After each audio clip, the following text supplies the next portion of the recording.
you again tonight at the American University of Beirut. Well, alhamdulillah, you've given us a reason to go through customs, inshallah ta'ala, with ease. Because when we tell them that we came to visit American University, they say, okay, alhamdulillah, no problem. How many of you were here last night? My, you guys are gluttons for punishment. Allahu Akbar. There's one person I don't see that was here last night. He wasn't a glutton for punishment. I see we had our brother Ali opening the... What happened to our brother? He had too much, huh? Y'all beat him up too much last night. Allahu Akbar. Is he here in the house? Is he here? No, he has an exam. Okay, alhamdulillah, he has an exam. We have some good news for you. Sheikh Yusuf, alhamdulillah, was not able to visit the grotto of Jaita this morning. And so that means he'll have to come back to Beirut, inshallah. So make dua, inshallah.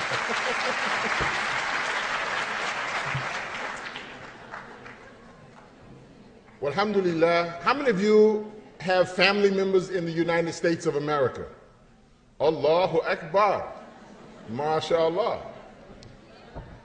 So we are one family.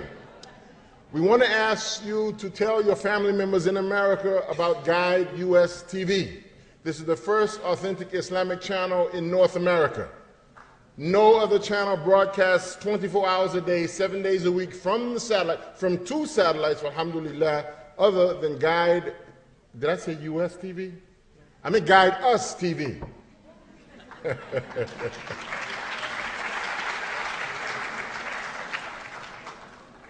But I think the U.S. needs guidance too, doesn't it?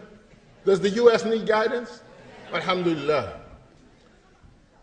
We discovered the great need for the Muslim Ummah in the West to have a voice after we visited the United Kingdom and completing a documentary for the Water for Life project in 2009, having visited the bordering region of Ethiopia and Somalia called Mandera in Kenya. And when we went to the United Kingdom and found a proliferation of television stations owned and operated by Muslims, we were really very excited, but at the same time taken aback by the fact that the Muslim population in the United Kingdom is dwarfed by the population of Muslims in the US, but yet they have many voices for Muslims in the UK, whereas in America we had not a single one. Well, praise be to Allah. Last December 2010, we were able to launch Guide Us TV from Chicago. And we have just completed a year of broadcasting, and it has been an amazing experience. And this visit here will be a part of the coming year's experience with Guide Us TV, inshallah. You all have been so gracious, and we have really been very, very excited to be here with you here in Lebanon. In fact, I'm going to tell you a little secret. We're very apprehensive about coming. Up to the last day, the Sheikh was saying, maybe we better rethink our plans and not go. But alhamdulillah, we have a way of kind of nudging him to stay the course. And so he's been with us for the entire week, and he's enjoyed it immensely. So we're looking forward to seeing this and other programs from Lebanon being broadcast on tape delay in the very near future, inshallah ta'ala. And those of you, of course, you cannot get the satellite signal over here. You can get it on the internet at www.guideus.tv/live.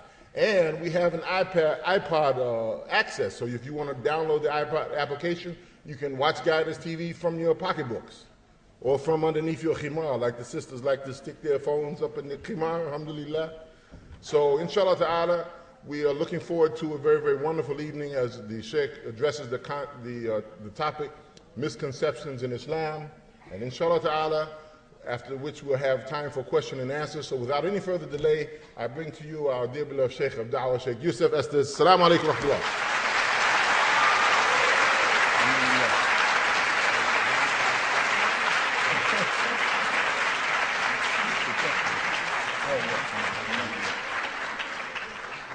إن الحمد لله رب العالمين هو الذي جعلنا مسلمين والصلاة والسلام على رسول الله الكريم وعلى آله وصحبه أجمعين أشهد أن لا إله إلا الله وحده لا شريك له وأشهد أن محمدا عبده ورسوله والسلام عليكم. MashaAllah. On the way over tonight, I said to the brothers with me, most likely there won't be anybody here.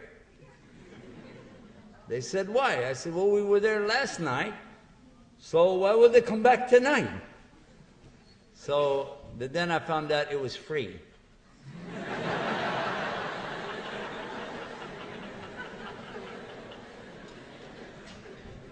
Alhamdulillah.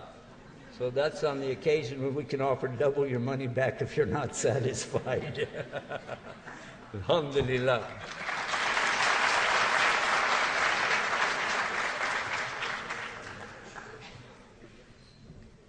The subject tonight, though, is a very serious one and doesn't really leave a lot of room for humor or entertainment, because it is something that is a cause for discrimination and a cause for aggravation and a cause even for confrontation. I used 3 words with Asian at the end of it. Did you note that? Oh, good. We'll make some poetry tomorrow. The seriousness, though, is that when people have the wrong ideas and spread those wrong ideas and begin to accept those wrong ideas as if they were fact, this causes some very serious problems. Mushakil kabira. Can I say it like that? All right. Mushakil kabira. Big problems. And these are some of the things that we find in the news, the media, on the internet. You see it in television, hear it on the radio, read it in the newspapers.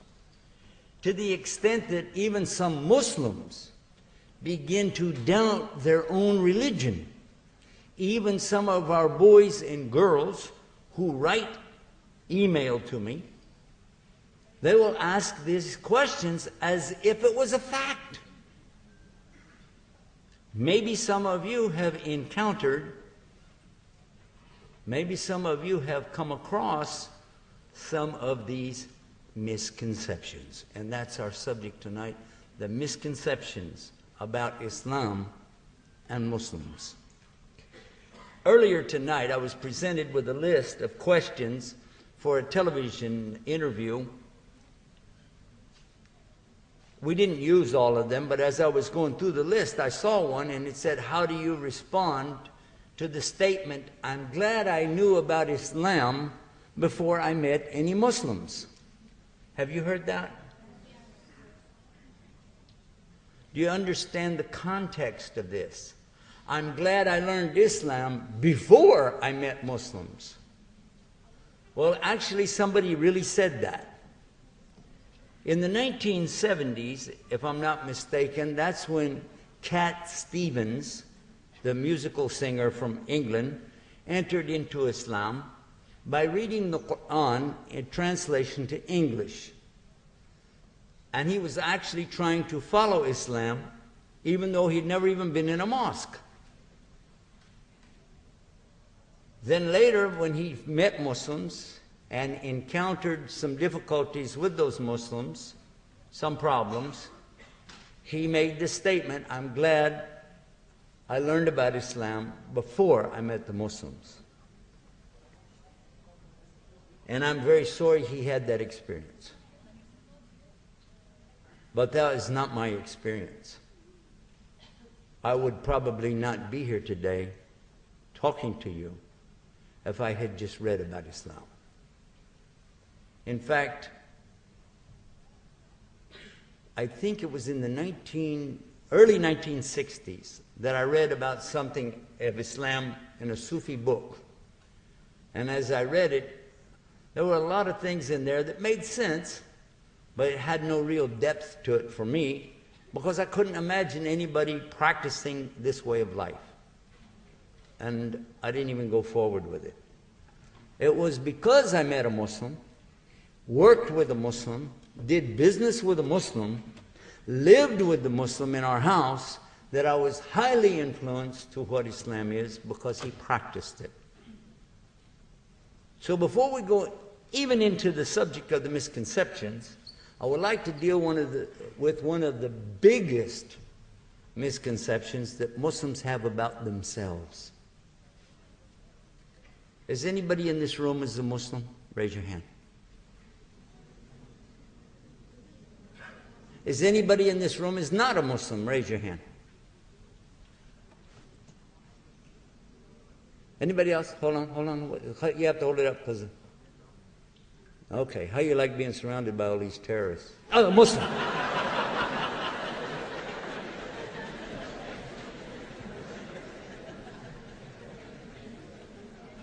Misconception number one. No, we really appreciate you coming and being with us tonight. Thank you for coming out, spending your time with us. Thank you very much.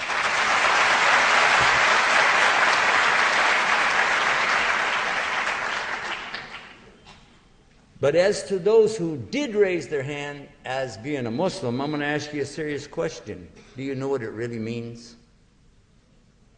Because it says on your passport, or in some countries they have a comma, says Muslim.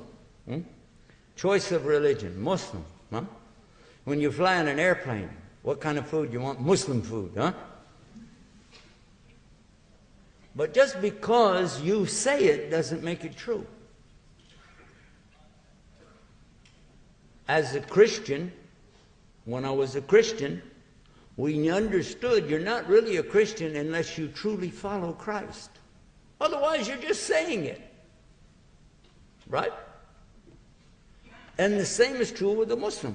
You could say you're a Muslim, but if you don't do aslama, how can you be a Muslim? Because the verb, the action, aslama, carries the meaning of surrender, submission, obedience, sincerity, and peace. It's the peace that you have with the Almighty when you do the other things relative to this beautiful word, aslama. So because it's a verb, in order to be the one who does it, in English we put after it. Like walk, talk, think, stink, no, wait a minute. Hold it. Time out. In Arabiya, and you know this, I think everybody here knows Arabic a lot better than I do, that when you have a verb, the one who does that verb, we put moo in front of it. Right? Moo, like a cow, you know. Seriously. Somebody is traveling in Arabic, you say safar. Safar is travel. And sometimes when I travel, I suffer.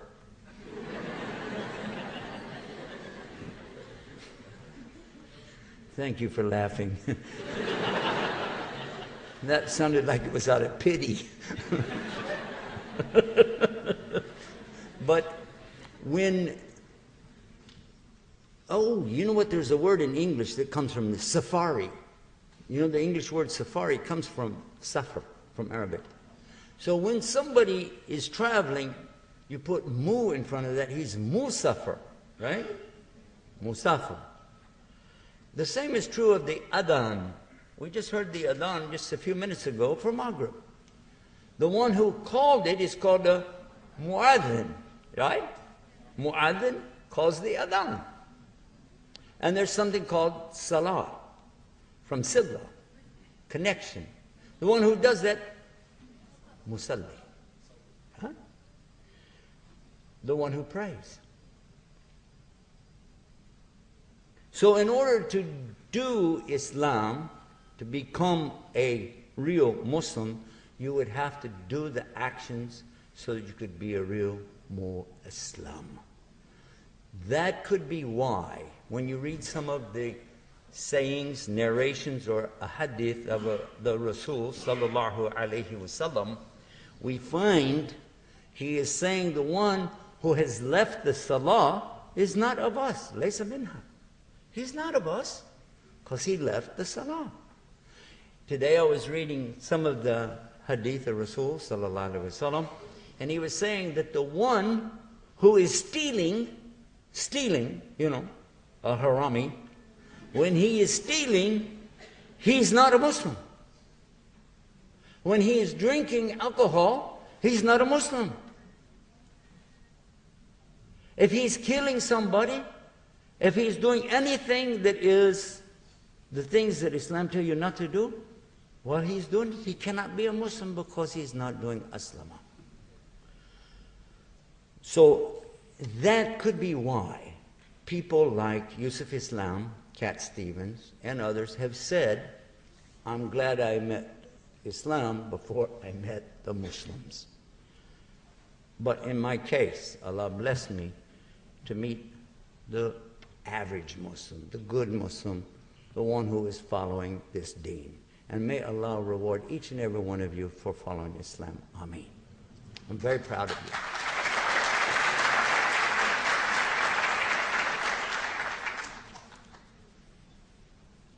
Another misconception that people have about Islam is it usr or yusra? Usr or yusra? Which is it? How many think it's usr? Difficult. Huh? How many think it's yusra? It's easy.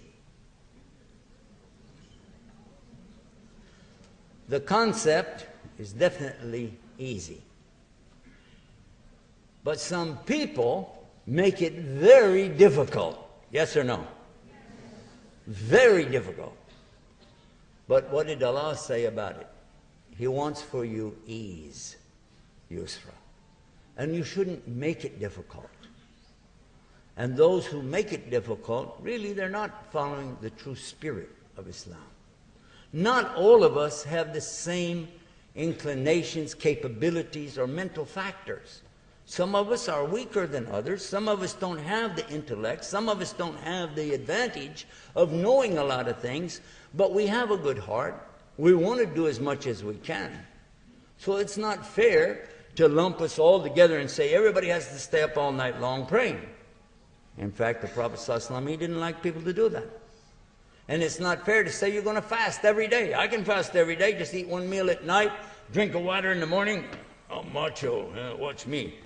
But what about the rest of us? I mean, fasting a day or so out of a week, it could be a lot for somebody. It could be. Some people might only like to fast 1 or 2 days in a month. And when Ramadan comes, it'll be pretty tough. When they get through it, be like, whew. But they still miss it, don't they, afterwards? They miss Ramadan when it's gone. But to come back to the subject, if you make it difficult, you scare away even the Muslims. And it never was supposed to be something that's so difficult that people can't do it. There are those amongst us who have an idea that everybody has to fit the same mold. Yeah?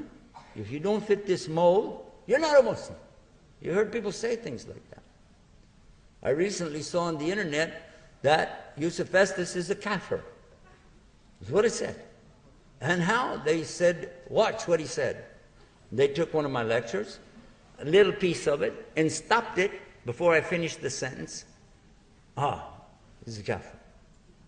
If they listen to the rest of the sentence, maybe that will change their mind. May Allah bless them to have a video machine that plays the whole thing.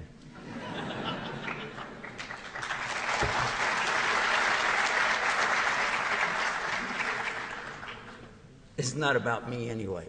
This subject is something that affects all of us.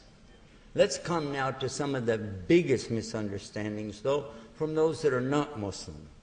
When they say things like, Islam is terrorism.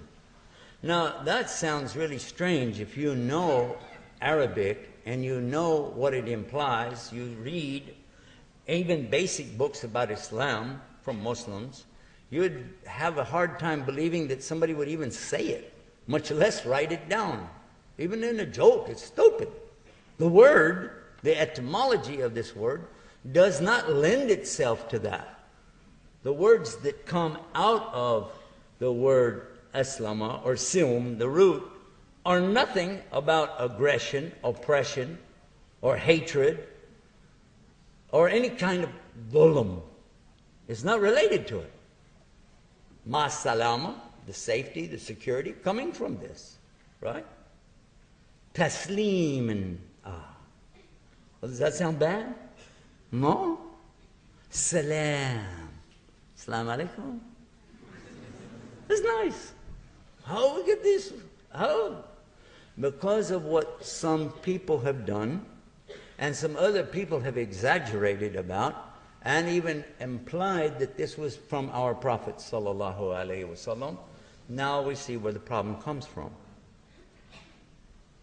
So when somebody, and I was one of those somebodies who believed this 20 years ago, because I heard it. This is what I heard. In the United States, we didn't have an option. You couldn't go somewhere and really meet Muslims. Well, today you can, alhamdulillah.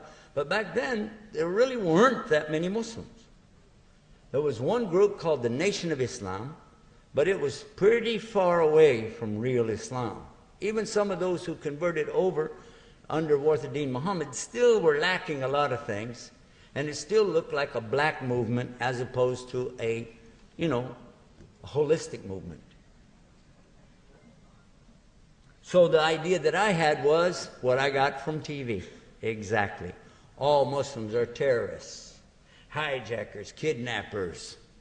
They don't believe in God. They worship a black box in the desert, and they kiss the ground 5 times a day. Well, that sounds pretty bad, huh? Hindus worship the ground and everything, but they don't kiss it. I mean, let's really think about that. No wonder they have a bad idea here. But then when you take it to the level of, blowing up buildings, killing all the Jews, killing all the Christians, that's really gross. Then even going to the Quran and the Hadith and saying, it says this, it says that, without putting things in context. Now, when I came to Islam, I had an advantage because I had seen many preachers do exactly the same thing with the Bible for a different purpose, trying to make a point. They would take verses out of context, parts of things that were not really related, and then some of them would even take things that were not in the Bible, but they were famous sayings, and say it's in the Bible. But because people didn't read it, many of the Christians in America, they don't read the Bible. They don't even know where it is anymore. They go to church, the preacher says, the Bible says. That's how they always started out, The Bible says. And then they start telling you all this stuff. But I'd be sitting there going, wait a minute. I'll write that down. Let me go look at it. I could never find it.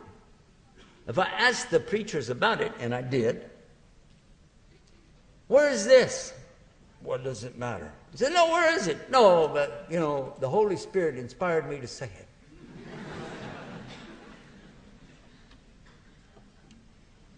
And it's, by the way, it's wrong to think that all of them do that. They don't. These are just a few people. Again, it's not fair for us as Muslims to do that to somebody else. These misconceptions can spread faster than the truth itself. One of the questions that I just dealt with a few minutes ago in the television interview was the question about what is the biggest thing that Islam offers, value, what value does Islam offer that the West does not have?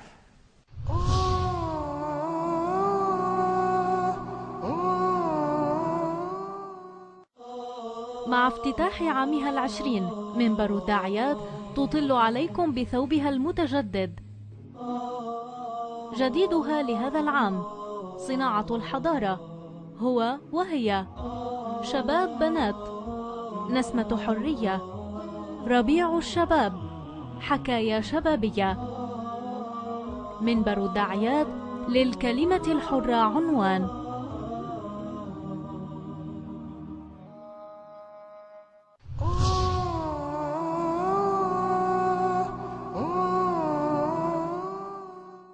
Well, first of all, I will tell you the West has it. It's just very rare, okay? And Islam offers it, but not all Muslims follow it. So let's really clear it up before we say any more. Because the fact is, it's the word truth. The word truth. Now, this should be in every single language of the world. There should be something called truth. But what happens when the truth doesn't suit you, or when the truth doesn't make you feel good, when the truth won't fill up your pocket, when the truth won't help you get what you want, then what's going to happen to the truth? That depends on the individual. That depends on the person and their moral conviction that they have. Allah says in the Quran, Ya ayyuhalladhina amanu attaqullah wa qulu qawlan sadida. Here the believer is taught that he must, as an obligation, wajib, to always say the haqq, the truth, be of those who are sadaq, saying the truth. Additionally, though, it gets even more clear in the Quran that you must say the truth even if it is against yourself and your family. Whoa. Don't make any mistake. You don't have any excuse. Even in the 3 exceptions, supposed exceptions, mentioned by the Prophet ﷺ, these are highly limited. And only when it won't hurt anybody. And that are the 3 occasions that between the man and his wife, between the 2 brothers or sisters in Islam who are fighting each other for no real reason, and an enemy comes and interrogate you and you don't want to say, oh, the Muslims are over here, you know. But even then, look how you have to do it. You can't, if your wife makes a meal, you know, she spent all day working hard, and you eat it and you go, and she says, well, what do you think? Well, you could say the truth. This is worse than garbage. But you're going to be sleeping outside. And maybe she's going to throw real garbage on you. It might be. So you can say, what do you think? I've never eaten anything like it before.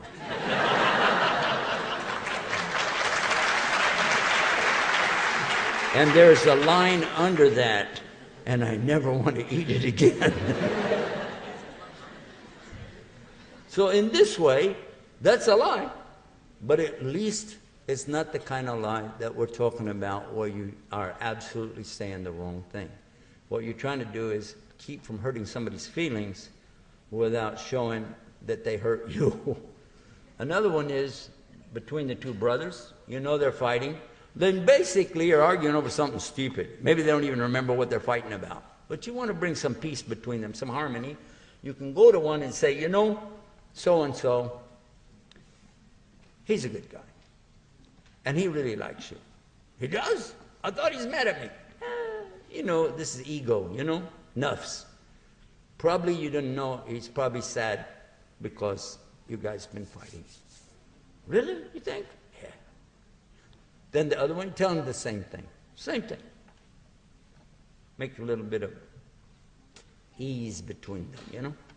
And then you invite one of them to come and have coffee. He comes, but you invite the other one too. So he comes. Oh, what are you doing here? Oh, hey man, how you doing? Oh. And you know, Muslims always shake hands. Maybe they'll hug each other, and maybe they'll say, you know, I'm sorry. No, I'm sorry. No, forgive me. No, yeah. Because a Muslim, they have to forgive each other. In fact, you can't hurt anybody. If you hurt anybody, you don't enter Jannah until you resolve it. Did you know that? You can't enter Jannah. You thought you're okay. Everything is all right. Salah is okay. Fasting is okay. I'm okay, right? It's okay. But then on the day of judgment, this one, he's looking at you going, hey, you remember when you went like this to me, or you took this from me, or you did so-and-so? Give me my haqq. You can't either one enter till you resolve it. So this is why it's better to resolve it here. Don't you hear Muslims say, if I did anything or said anything, please forgive me? You hear that all the time. And you hear Muslims say, no, you forgive us. It's serious. Now, what about this? How about how you treat a non-Muslim? Did you know it's even worse? Do you know why?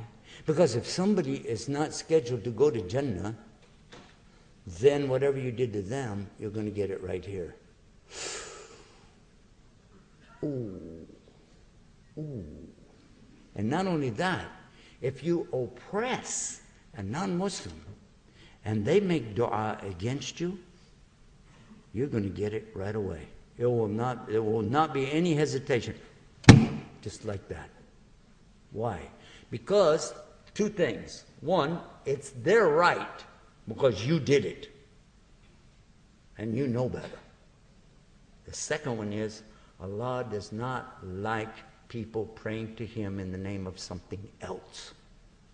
If they're praying in the name of their favorite tree, or rock, or stick, or stone, or bone, or human, live, or dead, Allah doesn't like that.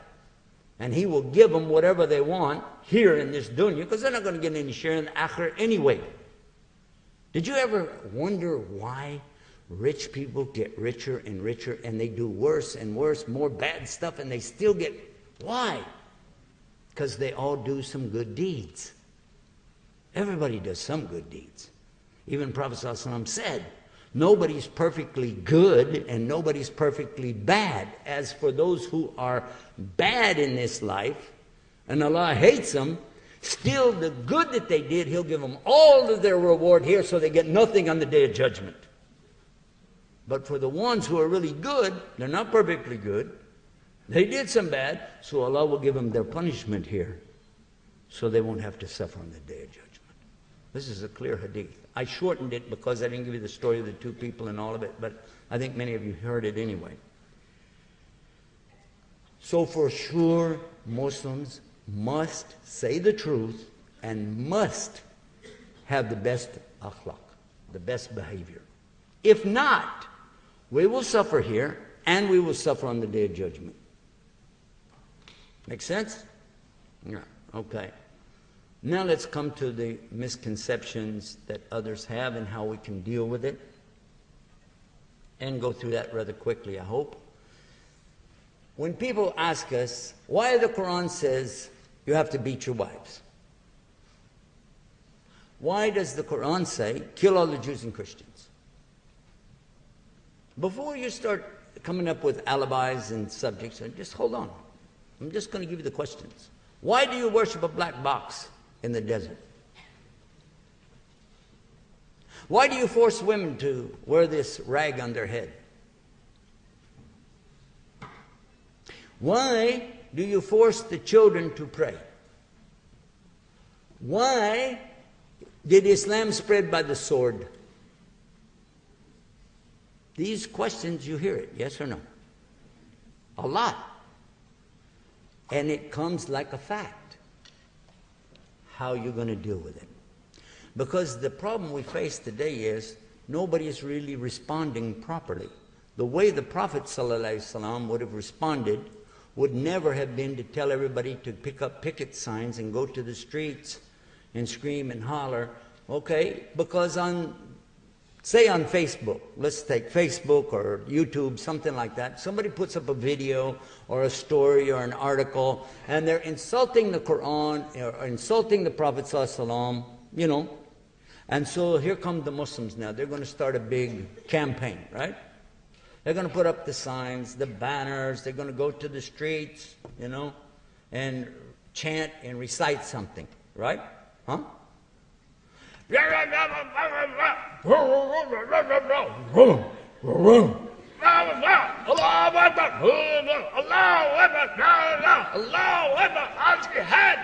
Oh, anyway. It's true or false? As soon as it's over, and I'm going to give you an example, it was the year 2000. In the year 2000, in the middle of September, I think it was September the 13th, I was in Malmo, Sweden, and on a tour up there. And while I was there is when Muhammad Dura, the little boy, you remember him? 13 years old, he was shot. You remember the picture that went everywhere, right? Now, where did that happen? Palestine, right? It was Palestine. I'm in Malmo, Sweden. This is not very close. You knew that, right? It's not like a bridge you can go across. Far away. And the language they speak in Palestine is what? Arabic. Some people speak English. But not too many people speak the Swedish language there. Am I right? In Palestine. They speak Swedish? Okay. So in Malmö, Sweden, the Muslims, there's a lot of Muslims there, they went to the streets, they held up the banners, and they had everything in Arabic, huh?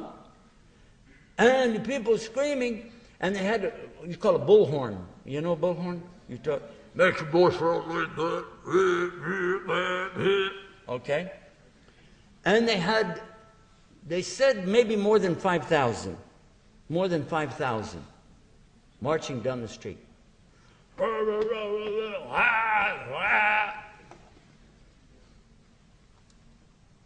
And I had my camera, of course, videotaping it, watching, trying to understand, why are you doing this? So along the way, I would stop the Swedish people on the street who are watching. I said, and I asked them, you speak English? Yeah. What's this? I don't know. I think it's Muslims. Yeah. What's it about? I'm scared. I don't know. They don't know. Some told me they thought the Muslims were trying to take over Sweden.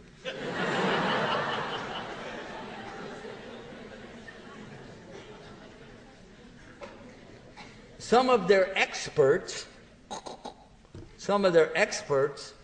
even referred to it later, said, see how the Sharia is? They're trying to take over. So there's a big misconception here. But is this what Rasulullah wanted us to do? Now let me give you the rest of the story. I asked the only man that was in the demonstration, why is it all women? He says, it's not. There's another man who's up there, and there's two back over here. I said, you got 5,000 women, though. Well, yeah. There's nothing wrong with our sisters want to support it. Yeah. I said, and babies in the baby carriages. Why is just the women? He said, oh, the men are waiting at where we're going to end. They're all going to be there demonstrating. We got there. Sure enough, there they were. Now they got on their outfit, you know, with their around the looked like Yasser Arafat. You remember with this?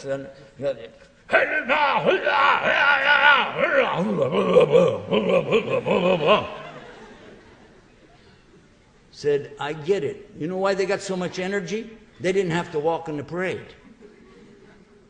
Because you walk 5 miles, you're tired, right? Let the ladies do all the work, and then wallah, this is how it was. And then they get there, then they tell the women, okay, go away. We got it covered now. Here we are, Mr. Macho. And standing on their vans and their cars, shouting, saying stuff, give speeches with a bullhorn. Again, I go around and ask the people, the Swedish people, what do you think about this? I don't know. I don't know. I'm scared. The Swedish government, listen to this, gave them permission, emergency permission to have a parade. Here, permission, free. And one thing, you want to have a place to gather to start? Okay, we're going to make sure this is safe for you to start. And a place to end, at the end park. Only thing we ask, be careful of these statues and things that we have there, because some are very old, it's part monuments and things. Just be respectful of that and go ahead. One of the statues they had was some kind of a guy like this or something, and on the top was like a table way up. These shabab, the young boys, climbed up on the top of that. That's bad enough, right? Just to climb up is bad, right? They took lighter fluid and squirted it all over the Najm Dawood, you know, the flag for the Israeli. And they took a mannequin-looking thing, looked like human. Huh? I don't know who it's supposed to be. I don't think they knew either. And then they've set it on fire. I got it on tape. In those days we had tape. And even now I laugh. It's not really funny, but I laugh. Because when they were trying to start the fire, the thing wouldn't catch on fire, but they got so much lighter fluid on the top of the thing, the fire was under their feet. And they're jumping up and down trying to get out of the fire on top of that thing. So they give up, and they threw the thing down, whatever it was, and somebody else had squirted this stuff all over it. He's all excited, and he set the fire. But he didn't know he got this lighter fluid all over his shoes. So his shoes are on fire. So he's dancing with his shoes on fire.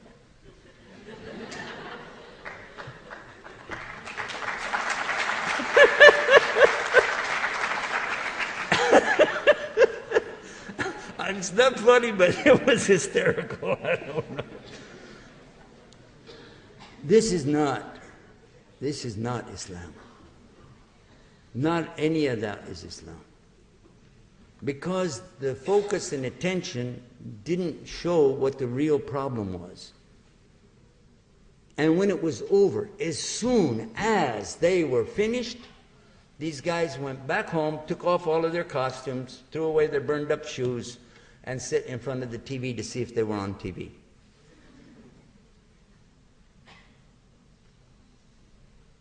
And you have a word for that in Arabic. Aib. Aib. It's a big shame.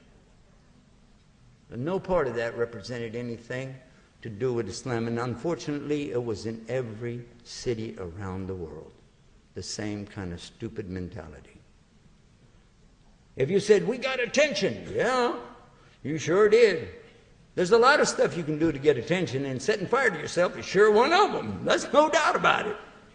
But it sure didn't make us look smart, and it sure didn't give the right impression about what Islam teaches. I'm very sorry that little boy got killed. Nobody can imagine what it's like to have your child killed in such a way as that. But if you think about it, it didn't represent the teachings of Judaism either, did it? Because in the Jewish book, it does not teach you can do that. In fact, it's very clear, it says, you shall not kill. So just because somebody is Jewish and they did it, you don't blame their religion, do you? Do you? Be honest, because if you do, then they're justified to blame Islam for what you do. And the same is true about Christians. A person who practices Judaism or practices Christianity or practices Islam is basically following the same Sharia that came all the way back at the time of Abraham and Moses and Jesus, peace be upon all of them. And it isn't right, it isn't proper for us to go out and accuse people of something and then get mad when they accuse us of the same thing. It's not right.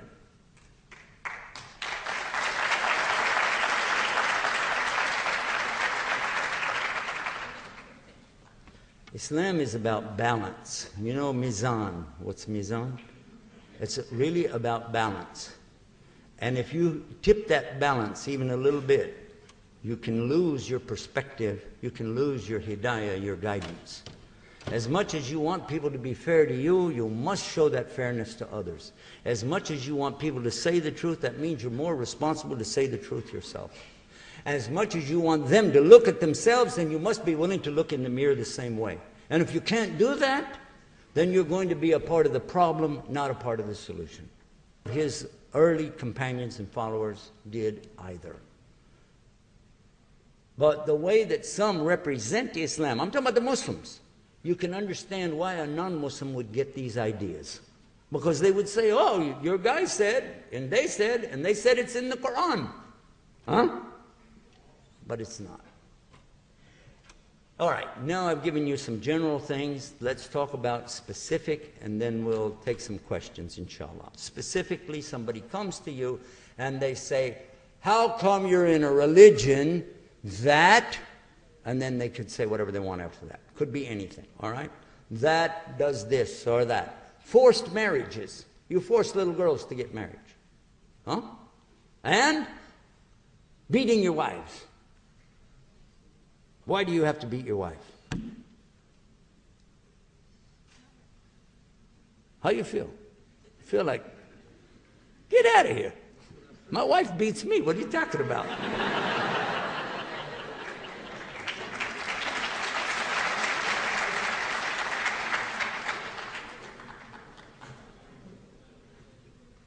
There very much is a problem of some men beating their wives. That's true. Amongst Christians, amongst Jews, atheists, Buddhists, Hindus. Wait a minute. Muslims. Whoa, wait. Everybody. It's a real problem. And that's the problem that should be dealt with. Not the problem of religion. It's the problem of men beating women. Let's deal with the real problem. And he said, well, they get authority to do that from the Quran or from the Bible or from this or from that. That still doesn't solve the problem. Because if the same man changed religion, he's still going to beat his wife, yes or no? So it's not going to solve anything to look at the religion. That's not the real problem. That just makes a second problem. Somebody tries to get an excuse to do what they do. But it's very simple. You could look at Islam and know, just read it. It's forbidden in Islam to oppress anybody. You cannot damage anybody. You cannot even hit somebody hard enough to leave a mark without being in trouble with the law. So how could you understand any of this teaching to be that you could beat, hit, or kill somebody? It's because that's what you wanted to believe. That's why you believed it. Think about that. So how do I deal with it, though? Now somebody came to me. I heard Yusuf Estes give a lecture. Okay, I can't react like I want to, you know. How come you can have 4 wives? How come you can have unlimited girlfriends? That doesn't solve anything. It doesn't solve anything. Just because you accuse them of having girlfriends, mistresses, doing adultery. There's no law in America about how many girlfriends you can have. There's no law against it. Just don't marry them. But if you said that, you're not going to solve the problem. That's not the way. Yes, you do need to understand what Islam is, what it was, how it came, what it implies. But the first and foremost thing is, don't react because you're just going to start a fight. And you'll make a new problem. So how do I deal with it? Watch. How come you're in a religion that teaches you to force these little girls into a marriage they don't want? Thank you for asking me about my religion. See this reaction? A man did this to me after a lecture in Toronto, Canada. Came up to me as I was packing up and he said, I do have a question. I said, well, question's over now. He said, no, just how come you guys worship a black box in the desert? Thank you for asking me about my religion.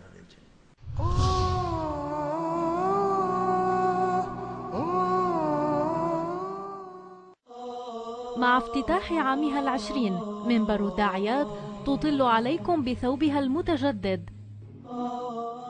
جديدها لهذا العام صناعة الحضارة هو وهي شباب بنات، نسمة حرية، ربيع الشباب، حكايا شبابية. منبر الداعيات للكلمة الحرة عنوان.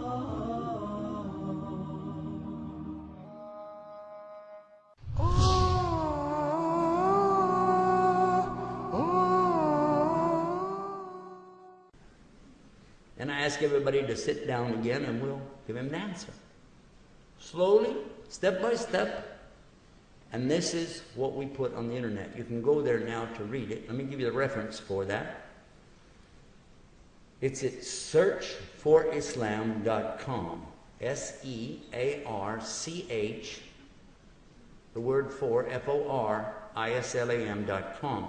Or you can put the number in there, search number 4islam.com. The one will get you there. But when you get to it, type in the word harsh, H-A-R-S-H. That's all. And then you'll see many web pages will be referred to there of these harsh questions. what the answer is, and more important, how to give the answer. So that the person comes away understanding and realizing some beauty of Islam at the same time.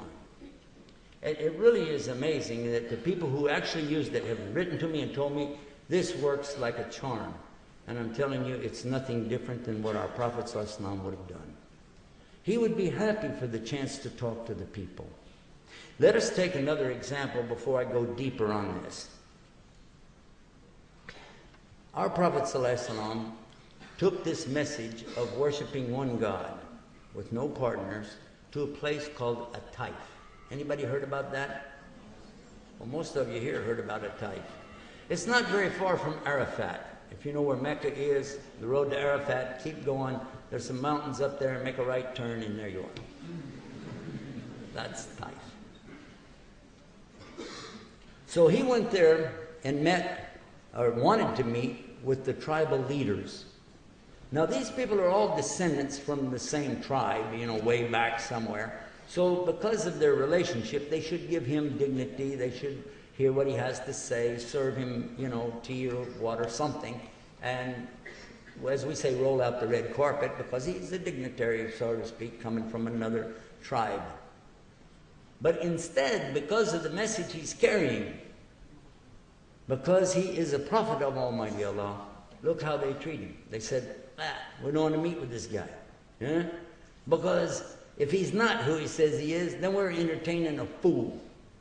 And if he is who he says he is, then we'd be in trouble anyway. So let's just turn the street urchins against him. So the people of the street, like kids or whatever, pick up these rocks and they start throwing rocks.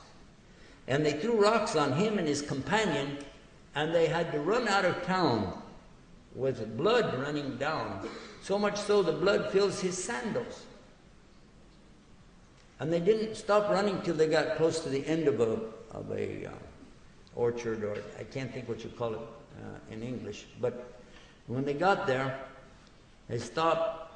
The angel Gabriel came to him and told him that Allah can bring these mountains down on top of these people. No problem. There's an angel on either side ready to just bring them down. Just say the word, and boom, they're gone. Because, think about this, they stoned you, Allah will stone them. How's that? Did he say yes? Would you have said yes? Now remember we said you got to say the truth. What did he say? Instead, he prayed for them. Would you pray for them? Or would you curse them? No. Be honest. So the teaching that we have from Islam is that you pray for your enemy. That's the first step. And that prayer for your enemy should be like his prayer. He said, may Allah guide them, and from them bring those who worship Allah. Because that's the only reason he went there. The only reason he went there was to tell them to worship God without partners, because they were mushrikeen. They worship idols, rocks, sticks, stones, bones, and everything else. Anything that moves or doesn't move. They're just like some of the religions we have today. And he wanted to call them to the truth. And for that, they stoned him. And for that, he prayed for them to be guided. So that's the example. And had even one of them come to him, even saying, why are you preaching this message? He would have been happy. He would have smiled because he had a chance to talk to them. And this is your chance to talk to somebody. But let them see Islam in you so they don't walk away saying, I'm glad that I didn't meet a Muslim first. We have more about this, and we'll deal with that in a few minutes, and how you respond after you say, thank you for asking me about my religion, the steps, the questions and the answers in details. So don't go away. We'll be back with more on Guide Us TV.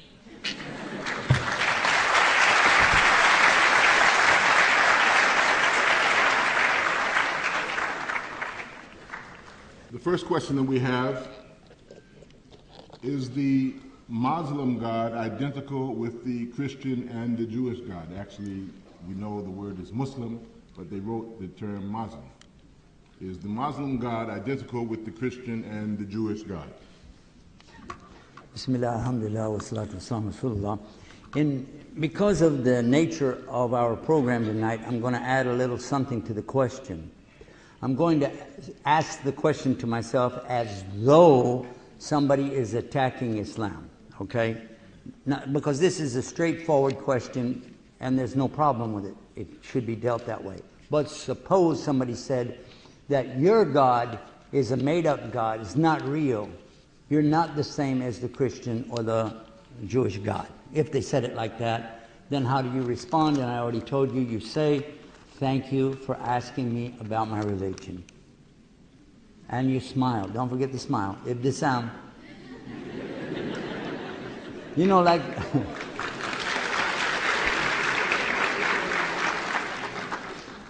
like whenever you're going to take a picture and they say smile, say what? Jibna.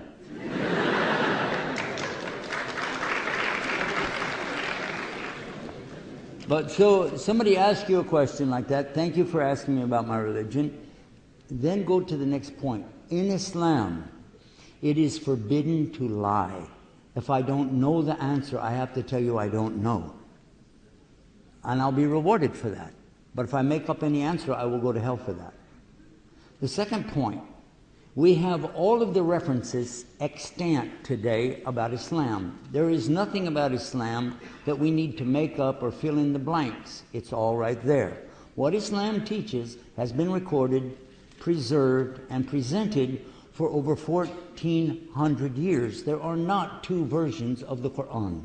There's only one. There are not two versions of Sahih Bukhari or Sahih Muslim, just one. Even in Tirmidhi and the Sunan of Abu Dawud, Ibn Majid, and others, there's not two versions. Although they will tell you this one is weaker than this one, this is so and so, that's exactly preservation itself to demonstrate the value of authentication or rawaya of Islam. So many people don't know that. Now, some Arab Christians and Arab Jews, they realize that, they understand that. But for the vast majority of people in the world, even some Muslims, don't know how important it is to be able to refer back to exactly what Islam really does teach. Because if you do that, you yourself will benefit, and it makes it really easy to answer a question properly. All right? So those are the 2 points you must convey after you say, thank you for asking me about my religion. Now, if the statement is incorrect, then you want to help them understand the statement's incorrect. For instance, if they said, your Allah is not the God of the Jews and Christians. If they said that, then you could say, well, thank you for asking me about my religion. In Islam, we have the truth and the proof. I summed that for you. You know what to do there. But let me share with you that some questions are not questions. They are statements with a question mark. If somebody could ask you a question and say, will you answer me with a yes or no question? Will you do that? You say yes, of course. Is your mother out of jail? Huh? Is your mother out of the jail yet? What? My mother's not, yes or no? How can I answer this question? My mother's never been, Is she in or out of jail? She's out. Good, I'm glad she got out. So you see, the question actually had a statement that's false. And you can't properly deal with it unless you break it down and look at it from the source, and that's why it's important to know the source. So let us consider. You asked about Allah. Is Allah the same Allah for the Christians and the Jews? Well, the way to find out is to see in the Quran, is the word Allah used? Huh? Well, I will tell you that in my own personal experience of going through and looking, I've found thousands, not hundreds, thousands of times the word Allah, Lillah, or a form of it, like Allahumma, etc., you'll find this word Allah many, many, many, many times. So it's there. In fact, it happens to be in the very first opening, Bismillah, in the name of Allah, and that's at the beginning of every surah except Surah At-Tawbah, and it makes up for it in another surah where it is a letter written by Sulaiman to Bilqis, and he said Bismillah ar-Rahman ar-Rahim, and I think everybody knows that here. But for sure, the word Allah, Alif, Lam, Lam, Ha, is represented again and again and again and again throughout the Quran and the Hadith, etc. So we know we use it. But what about the Jews and Christians? One came to me and he said, how come you say Allah? Why don't you say God like normal people? So what? Yeah, everybody else says God. I'm talking about a guy in Texas. You can figure, you know. You remember Bush. Yep. Anyhow, I asked them, do you think all the Christians say God? Yeah, sure they do. All the Christians say God, yeah. In Spanish? Oh, they don't count. Well, actually, in Spanish, you have more people who use this word Dios than you have people that speak English. What? Yes. Because in Latin, and that's where their Bible is coming from, and Spanish, and Italian, Portuguese, Francais, all of these languages have a word for their deity, and it's not God. Well, the guy's sitting there going, really? Somebody needs to wake them up. Really?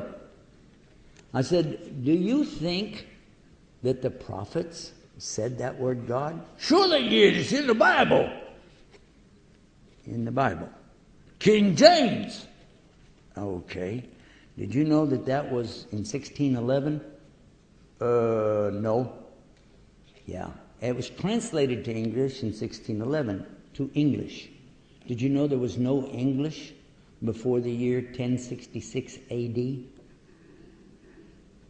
Oh. I'm asking you, do you think Jesus spoke English? Sure, he's God. He can speak anything.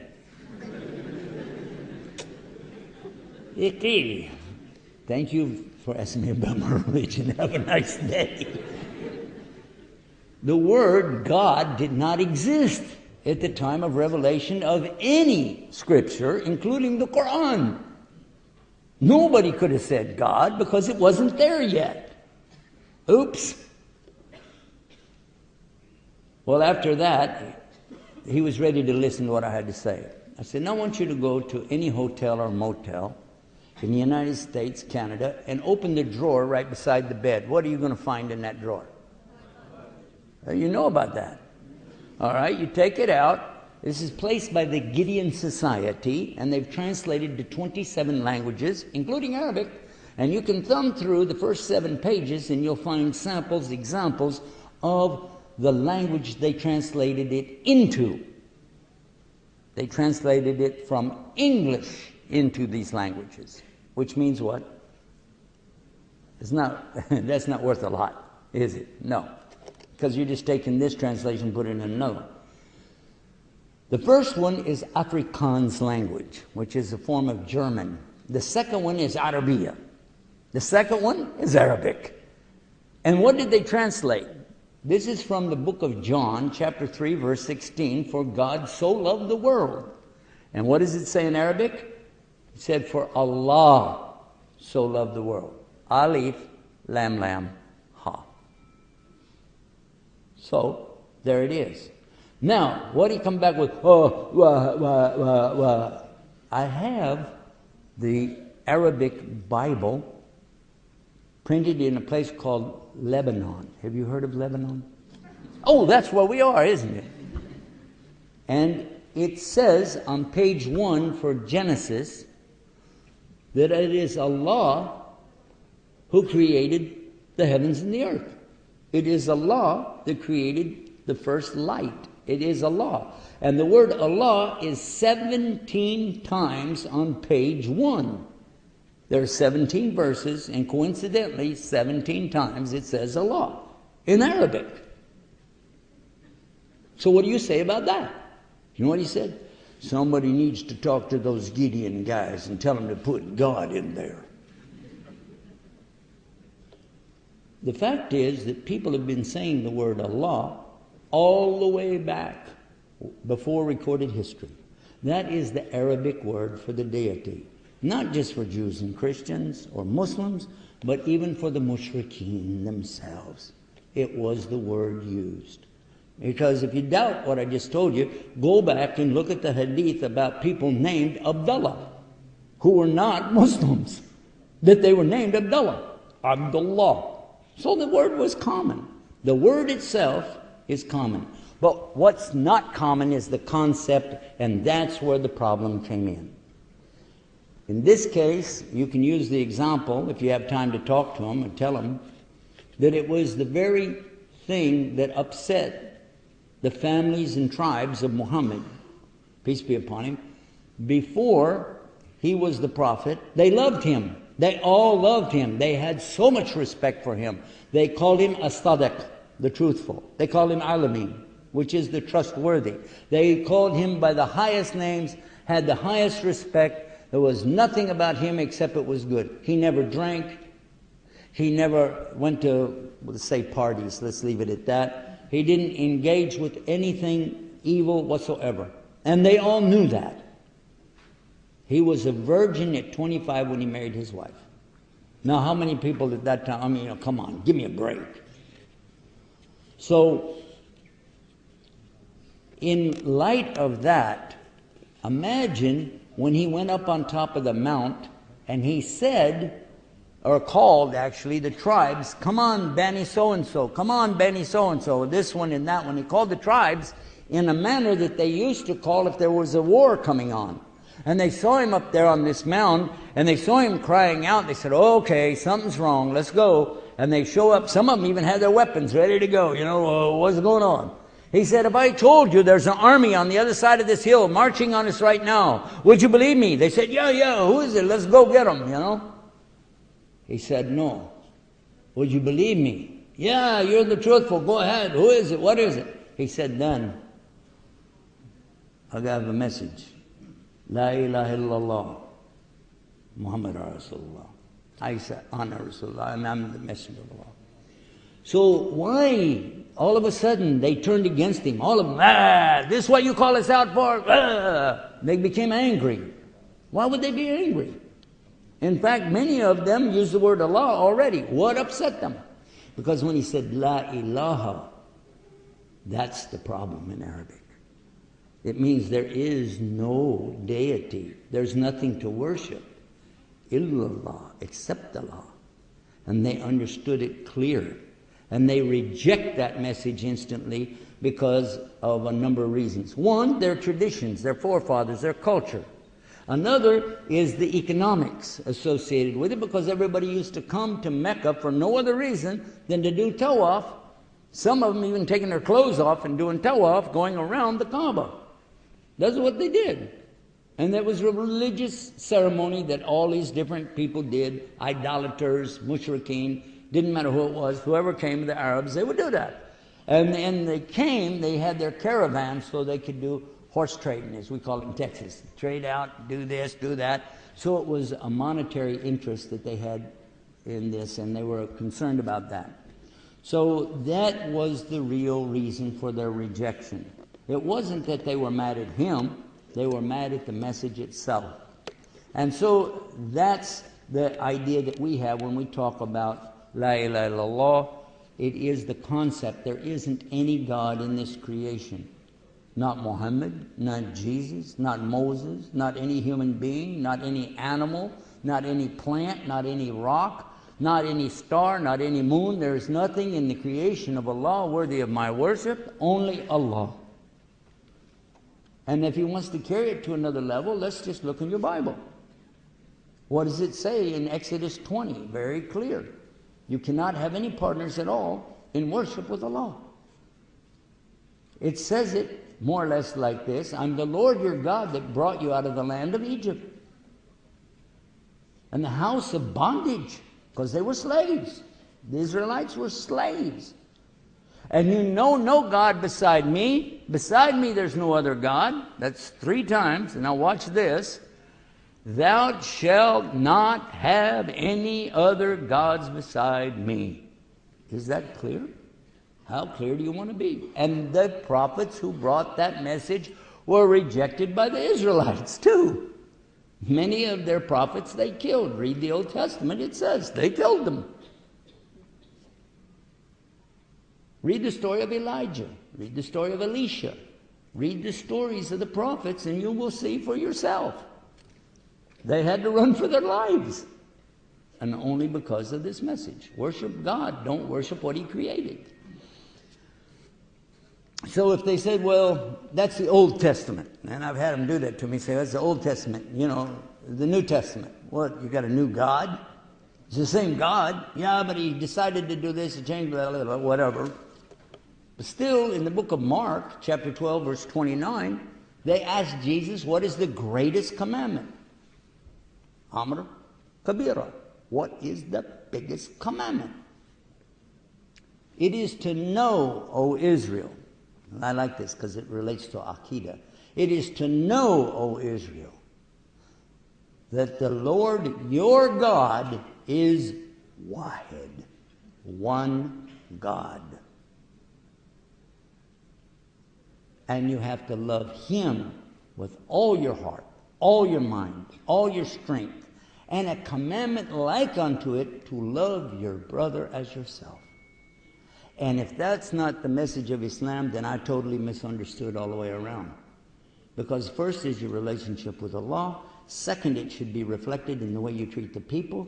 And if you can do that, then you, Muslims, and you, Christians, should be just happy as clams. And then let Allah worry about what your Aqidah is on the Day of Judgment. Because if you're doing that, there's no reason to attack each other anymore. But be honest, the real reason is because we have other vested interests. That's more than that. There is always some and that goes with it, you know? And my house, and my money, and my job, and my position, and that's where the problem comes in. Or you can simply say, nafs, nafs, nafs. This is a very long answer because it is giving you the example on how to give an answer. But be sure that all along the way you give them time to talk. If he wants to talk, be quiet and let them finish. It's hard because you want to interrupt and say, no, but let him finish. And then you have your proof. And if you don't have your proof, in the English language, I have it for you, inshallah, on a website called godallah.com. Read it, read the articles, copy what you like, check out the videos, the audios that are there, and see what you think. You're most welcome.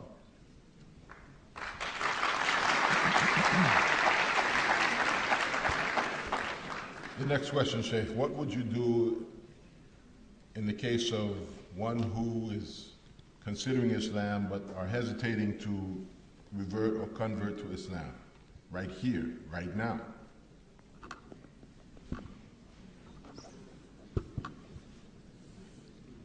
I want to look at this word Islam. I want to really take a moment to think about what does Islam really mean.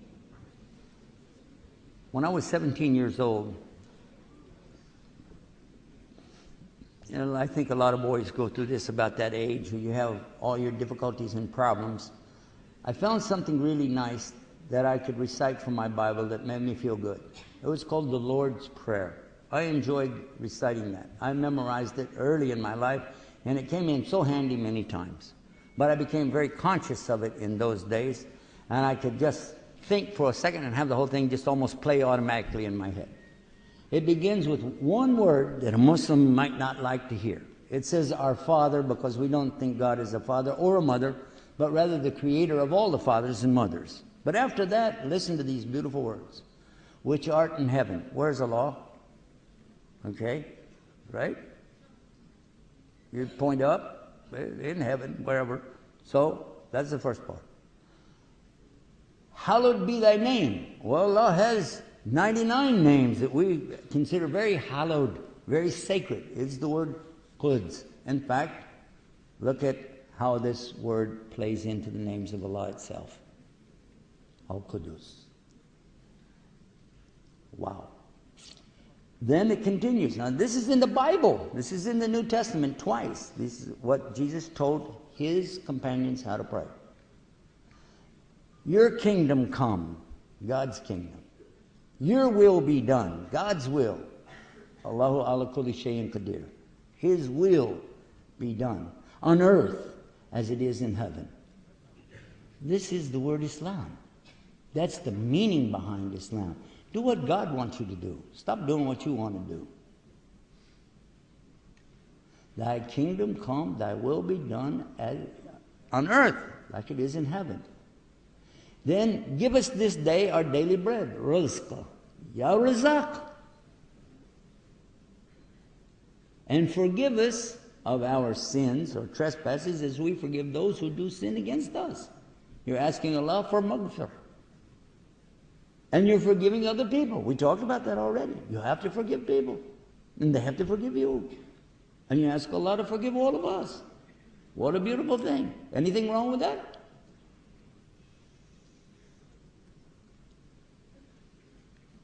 Think about it.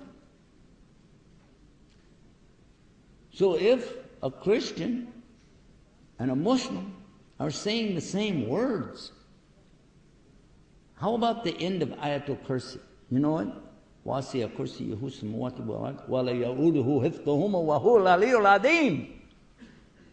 And look how the Lord's Prayer is ending. You know how, have you heard it? Because the very end of it, give us this day our daily bread, the rizq. Forgive us our trespasses, we forgive those who trespass against us. Lead us not into temptation. Don't lead us to the way of what? Maghdubi alayhim, waladdallin. Very close. It almost says guide us. It doesn't, but it gets close.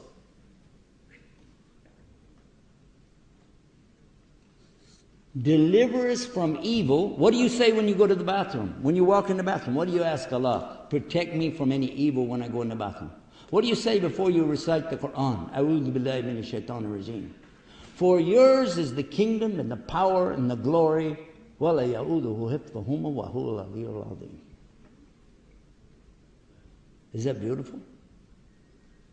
The problem is, neither one of us really study our religion or practice it. That's the problem.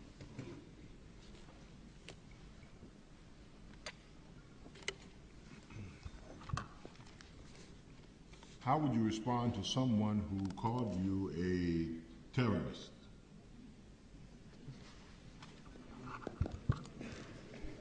The rest of the story about what I was talking about, converting to Islam, I got off the subject. I need to finish that. And I'll come back to it in a few minutes. Okay, but I wanted to take these one by one. I have been called a terrorist. When I was putting gas in my car one time, some guy went by and he hollered, "Yeah, terrorists, go back to your country." I'm from Texas. What do you want me to do? Maybe I look like Bush. I don't know.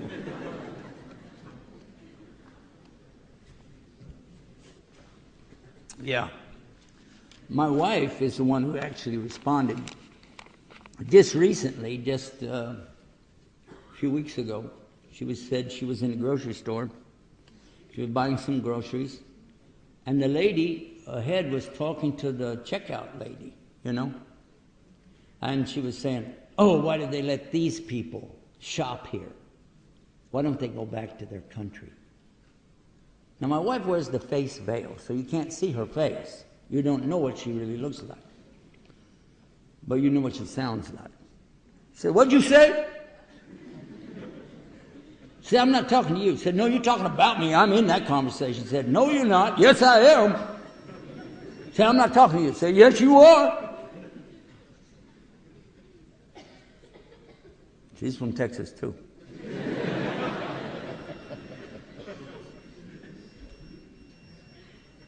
She said, "I'm from Texas." She said, "I'm not talking to you." said, you're talking about me. You need to learn something about Islam before you open your mouth.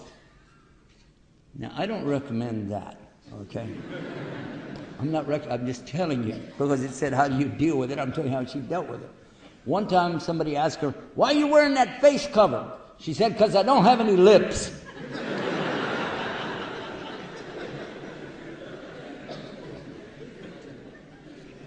Then she says, try to say lips without lips. My daughter was asked that one time, and she was a young girl, but she wanted to wear the face cover like Mom, you know. So they were asking her, why do you have a face cover? She said, so I can stick my tongue and you don't know it. Another Texan. Alhamdulillah. But actually, if somebody calls you a terrorist, that's when you really need to use, thank you for asking me about my religion. Because when they see the smile and hear you say that, they're going to be going, huh? Because they were expecting you to start a fight. But so you're showing them something nice, and while you're doing it, start making dua for them. Oh Allah, let them see some truth. Let them see something nice from me. And then gently, we always have to tell the truth, or say I don't know, or we can be in trouble with Allah. And we have the evidence for everything. So what you like to bring, let's have a look at it, see what it is. And please, if you know something that I don't know, tell me. I want to remind you of something I said the other night. That the one who brought me to Islam told me, and told my friend, the Catholic priest, that if your religion is better than my religion, I'm ready to go to it. But the one thing you need is proof. You need to have more proof than we have, and I'm ready to go. Initially, when I thought about it, I thought, well, it's better because Christianity, you don't have to pray 5 times a day, you don't have to fast Ramadan. There's a lot of stuff you don't have to do. It should be nice, but what is the mandatory thing in Christianity, as far as I know, is what you say, Jesus died for your sins, you're good to go. It's easy. But when you get down to the proof or the evidence and want to really check it out, that's when you begin to understand. The evidence in Islam, and I don't want to turn this into a course about how to, verify hadith, but the evidence in Islam is something that is so admired throughout history that it has been copied again and again and again for testable evidence. It really wasn't until the time of these great scholars who were, by the way, I don't know if you know this, they were in Uzbekistan. How many of you knew that? Yeah? That's where it really happened. So we hear about Uzbekistan today, former Soviet Union. It's much older than that. It's former great scholars of Islam. Tashkent is where the big museum is. It has one of the oldest Qur'ans in writing in the world. But it also has today some of those who directly learned from those great scholars who memorized and memorized and memorized. There is not 2 versions of the Qur'an on the planet. There isn't. Everywhere I've been, everybody starts out with Bismillah ar-Rahman ar-Rahim and they end with Min al-Jannati wan-Nas. And it's always in Arabic. And although there's some pronunciation differences on certain words, it's always the same meaning, no difference. I want to make that point clear to the Muslims because sometimes you have a tendency to take it for granted. You don't realize what you have in your hands or in your heart. So, as far as somebody wanting to come to Islam, that's between them and Allah. That really is between them and Allah. If they want to do it, really do it, then they already did it. The Prophet ﷺ, he said, إِنَّمَا أَمَالُ بِالنِّيَّاتِ. For sure, every action is predicated by the intention, and the intention is what you're going to be rewarded for. Nothing more or less. You have a good intention, you have a good deed. This is very clear in Islam. So if somebody has that intention, maybe they were on their way to a mosque to make their shahada and they died. Allah's not going to cancel them out, is He? Of course not. So that idea is already in place. Then there is something that Islam asks them to do as soon as they can, which is to make a formal shahada, to declare it in front of somebody. And if you're on a desert island, just say it out loud. Allah is your witness. Allah is the shaheed for you. He is your witness. But if you can do it in front of other witnesses, good. But it doesn't stop somebody from being a Muslim just because there's nobody around when they want to do it. To be a Muslim, though, it takes some action. There is what we mentioned, sila, which is the connection, 5 times a day, salawat al-khams.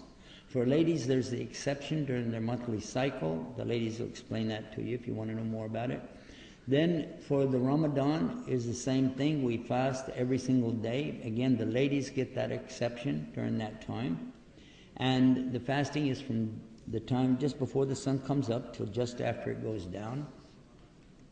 There is zakah, which is not a tax on the wealth in the sense as it comes in, but the wealth as it's held for a period of a year or more. Once you've held something for a year, it's taxable 2.5%. But what you make on your income is never taxable. But if you give some of it to people in sadaqah, this is very highly appreciated and big reward for you. Finally, we have something called Hajj, and that is the pilgrimage. Once in a lifetime, a person makes the journey to Mecca, go through the rituals which were performed initially by Abraham himself and his son, and what they called to, and it was revived over the centuries several times by other prophets, but now with Muhammad sallallahu alaihi wasallam, it's finite, and we don't change that. So that should give you some idea of what the rituals are. What do Muslims believe? First and foremost, Muslims believe in Allah, as we've already diagrammed again and again and again. There's only one Allah. He has no partners.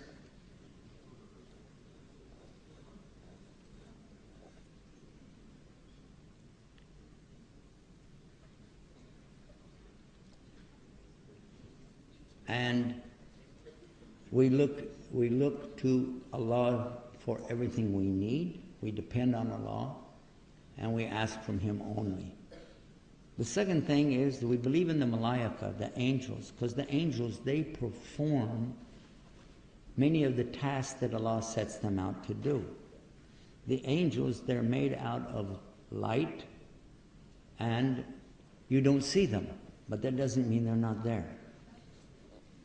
So we believe in the angels, and we believe in the books.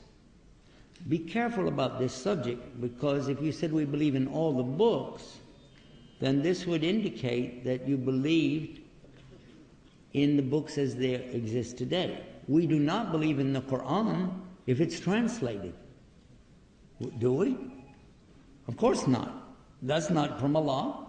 So therefore, we don't accept any books except the originals, which don't exist today. But we know originally they came from Allah through various prophets, like Moses, like David, Suleiman, Jesus Christ, peace be upon them. And then we believe in all the messengers. We don't make any distinction between any of the messengers. All of the messengers of Allah, they are a high status with us. They don't make the major sins, masiyah. They don't. Anything it says they did, we disregard it because we know they couldn't have done those horrible things that some people said. We would not accept that. And we would put Jesus in the highest level of the prophets, but we would not make him a God or a son of a God. Nor would we with Muhammad either.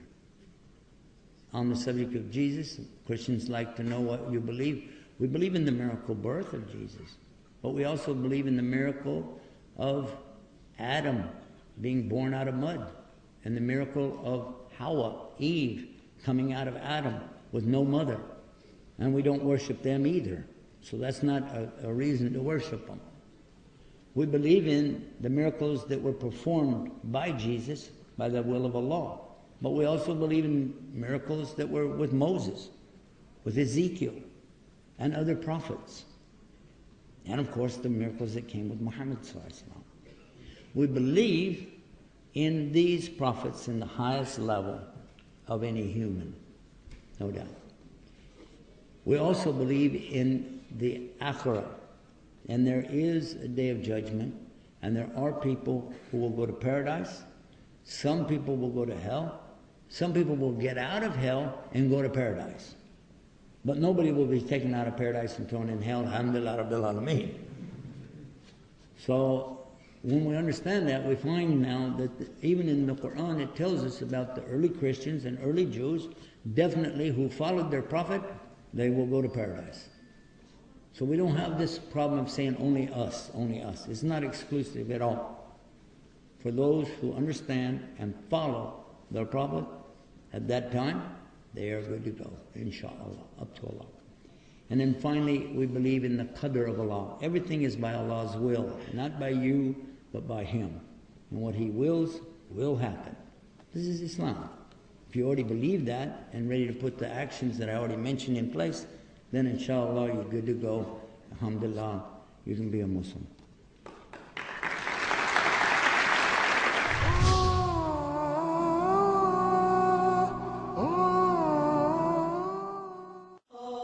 مع افتتاح عامها العشرين منبر الداعيات تطل عليكم بثوبها المتجدد. جديدها لهذا العام صناعة الحضارة، هو وهي شباب بنات، نسمة حرية، ربيع الشباب، حكايا شبابية. منبر الداعيات للكلمة الحرة عنوان.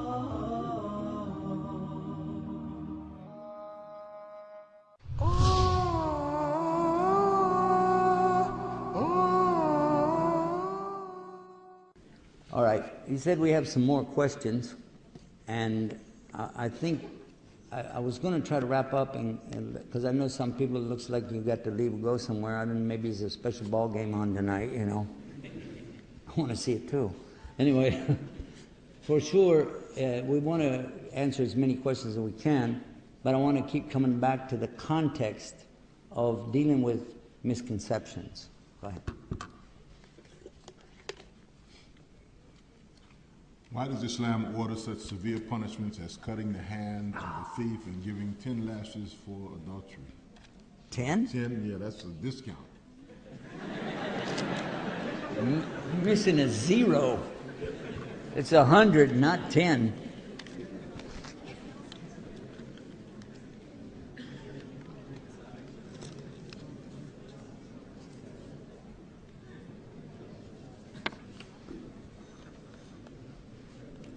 This is exactly what I was looking for.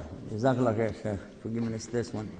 Because that's the kind of harsh question and misconception that comes together, and it's perfect.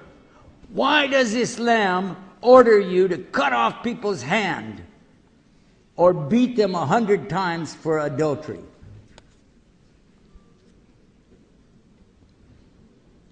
Thank you for asking me about my religion.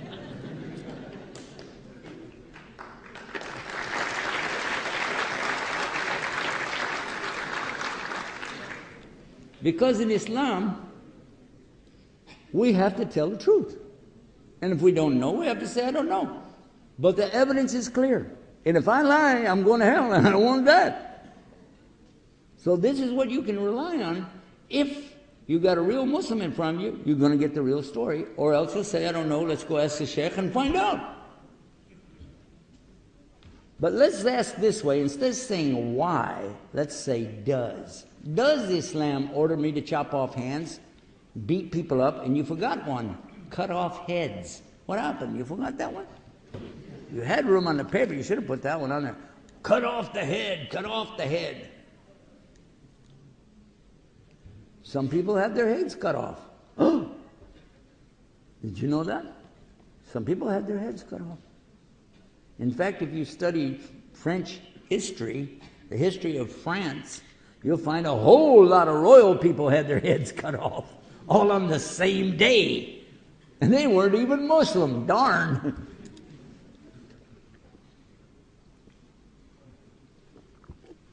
What does Islam teach us?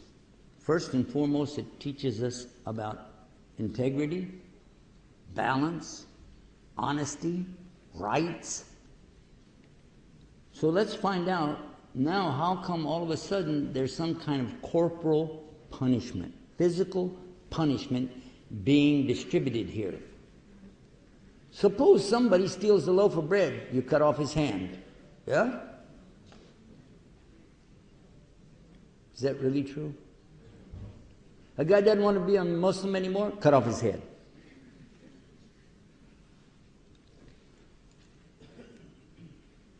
They told me when I came to Islam, somebody who was not Muslim, he told me, you don't want to get in that. They're going to cut you up. When you go in, you have to be circumcised. And if you go back out, they'll cut your head off. So either way, in or out, you're getting cut up.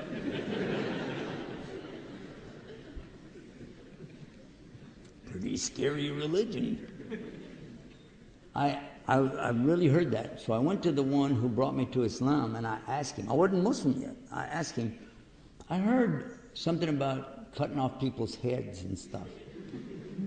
And at that time, it was 1991, there was an article in one of the religious journals, Christian journal, talking about Islam and somebody's getting their head cut off. And it was in Egypt. And I said, oh my God. So I showed him this. I said, what do you say about that?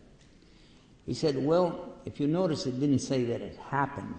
It said that most likely this is going to happen. So it's not a fact. This is an allegation being levied at Islam by somebody who is in another religion. So, well, okay, that's fair. But what would you do if a person wants to leave Islam? He said, well, what they really do in Egypt is they will sit with the person and talk to them about it and find out what is it that you didn't like. What is it that you don't believe in? What's the problem?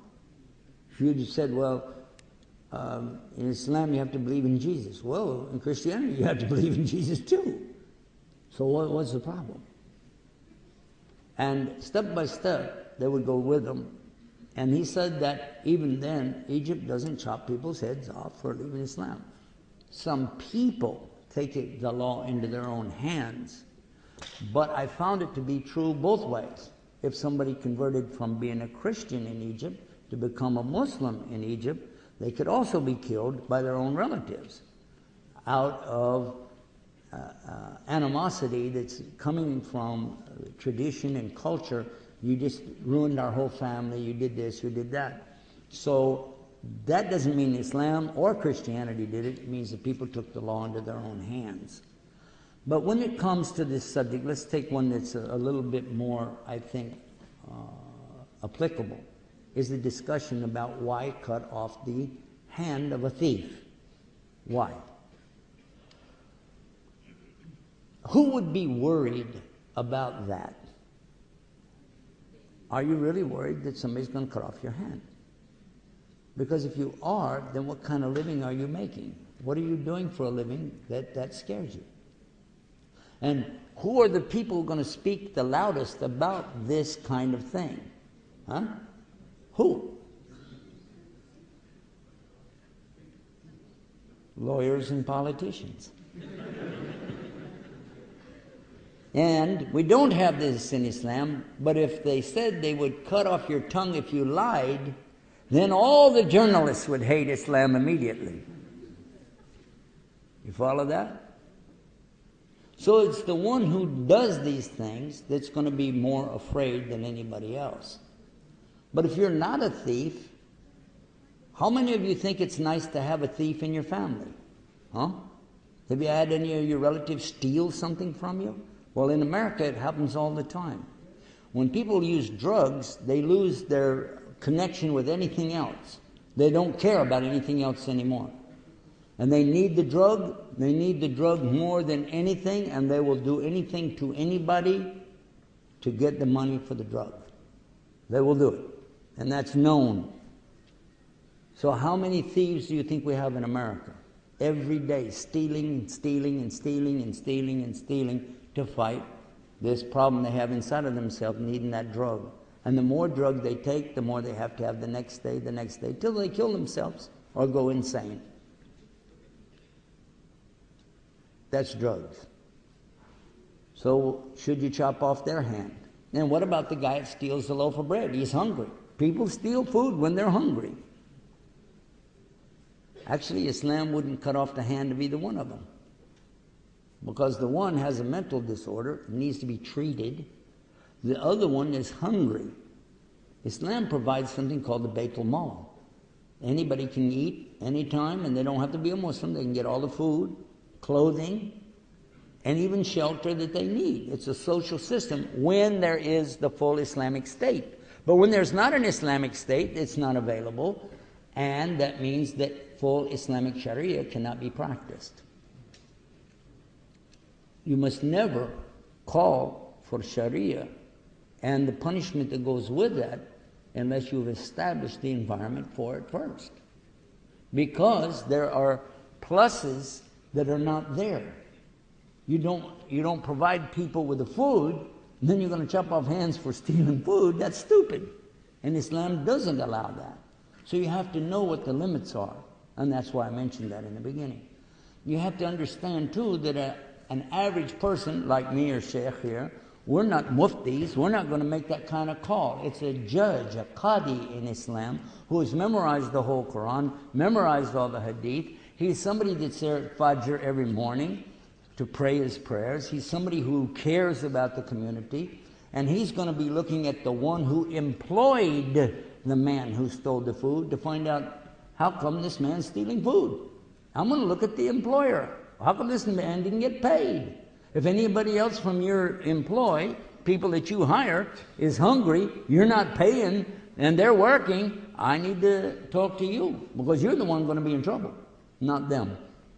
You have to understand that Islam comes from some very beautiful logic, but some people don't understand how to implement it.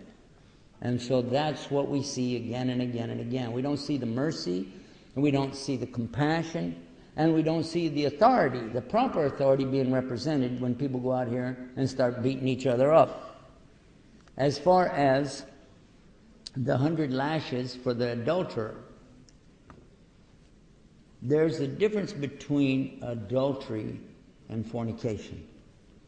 Fornication is what occurs between boys and girls that are not married.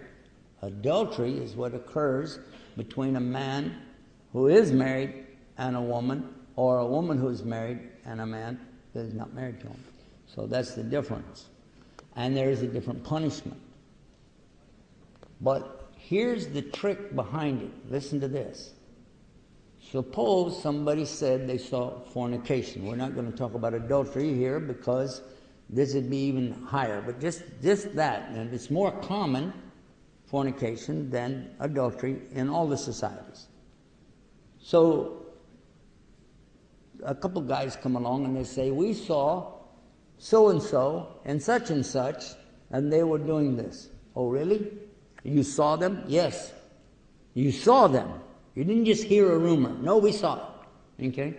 So they go to the judge and they say it and they swear it, and you saw them. They were under a sheet or blanket? Yeah. Okay, you didn't see them. No, this is serious. This is very serious. You didn't see them. But we saw when they got out from under the blanket, but you didn't see the act that you're talking about. So these people are the ones who are actually whipped. Did you know that? They're the ones who get the spanking publicly. And then their testimony is not accepted anymore. If they said, okay, we saw it. We saw it. And we saw everything. Everything. Exactly. Clear shot. I don't know if you know much about this, but even in a video, those X-rated videos, it's really hard for anybody to get a clear shot. Let it go at that. So these guys, two guys, are saying they saw that, swearing, putting their names to it, swearing on the Quran, everything, okay? Say, okay, produce 2 more witnesses. Huh? Because you have to have 4 eyewitnesses. And they have to know the guy, and they have to know the girl, and they have to describe what they saw, and it better match up. Now I got a question for you. What kind of boy and girl are out there doing this in front of witnesses like that? Sound like a sideshow to me. Huh? So in the case of somebody making X-rated videotapes, yeah, they'd be beat for that. You got it. Yep, no doubt. Because this is a destruction of society itself. There's no doubt about that. They would be punished. Now when it comes to adultery, this is more severe because it's more severe damage. Much more severe because now you could have children as a result of this who are not the child of the proper parent. And this is a big problem, a big issue in inheritance, being raised up, bloodline, getting married to somebody and then finding, oh, that was your own half-sister, something like that. So those things are stronger because the crime is stronger. And by the way, how many of the ladies are married right now? Just raise your hand. Just you're married. Yeah? Married? Okay. Have you ever heard what a lady said, if I ever caught my husband do something like this, I would? Starts with a K, next letter's I, and the next two letters are alike, and they're not S's.